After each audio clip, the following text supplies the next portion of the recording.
നമസ്കാരം. Raf talk ഫുട്ബോളിലേക്ക് അവർക്കും സ്വാഗതം. റയൽ മാഡ്രിഡ് ഇന്നലെ എസ്പാനിയോളിനോട് ഏകപക്ഷീയമായ ഒരു ഗോളിന് തോറ്റു. റഫറിയുടെ വിവാദമായിട്ടുള്ള ചില തീരുമാനങ്ങൾ അതിലുണ്ട്. അതിൻ്റെ വിവാദം ഒരു ഭാഗത്ത് പുകയുന്നു. കളി തോറ്റതിനേക്കാൾ കൂടുതൽ റയൽ മാഡ്രിഡിൻ്റെ ആരാധകർക്ക് ആശങ്കയായിട്ടുള്ളത് റൂഡിഗർ പരിക്കേറ്റ് പിൻവാങ്ങി എന്നുള്ളതാണ്. സോ റൂഡിഗറുടെ കാര്യത്തിൽ എന്ത് സംഭവിക്കും? അദ്ദേഹം കൂടി പോയാൽ തങ്ങളുടെ ഡിഫൻസ് ആകെ പരിതാപകരമായ അവസ്ഥയിലേക്ക് വീഴും എന്നുള്ള ആശങ്ക ആരാധകർക്കുണ്ട്.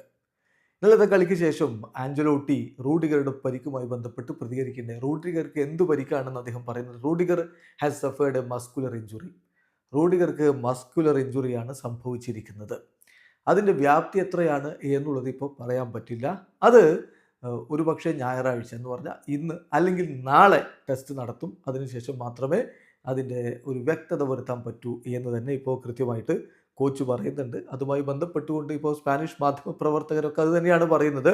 ദി അത്ലറ്റിക്കിൻ്റെ ഒക്കെ ജേർണലിസ്റ്റ് ആയിട്ടുള്ള മാരിയോ കോർട്ടഗാന പറയുന്നത് Rudiger will undergo test tomorrow or Monday എന്നാണ്. അത് അദ്ദേഹം ഇന്നലെ ഇട്ടതാണ്. അപ്പോൾ ഇന്ന് ഞായറാഴ്ച അല്ലെങ്കിൽ നാളെ തിങ്കളാഴ്ച റൂഡിഗർ ടെസ്റ്റിന് പോവും. അതിനുശേഷമാണ് വ്യക്തത വരികയുള്ളൂ. അപ്പോൾ ഇവിടെയുള്ളൊരു ചോദ്യം, റൂഡിഗർക്ക് ഇപ്പോൾ പരിക്ക് പറ്റിയിരിക്കുന്നു, ആവശ്യത്തിന് സെൻറ്റർ ബാക്കുമാർ റയൽ മാഡ്രിഡിൻ്റെ നിരയിലില്ല, ജനുവരിയിൽ ആരെയും സൈൻ ചെയ്യേണ്ട എന്നുള്ള തീരുമാനം തെറ്റായിപ്പോയോ എന്ന് ഇന്നലെ ആഞ്ചലോട്ടിയോട് ചോദിക്കുക. അതിൻ്റെ മറുപടി എനിക്കിപ്പോൾ അതിന് ഉത്തരം പറയാൻ പറ്റില്ല എന്നാണ്.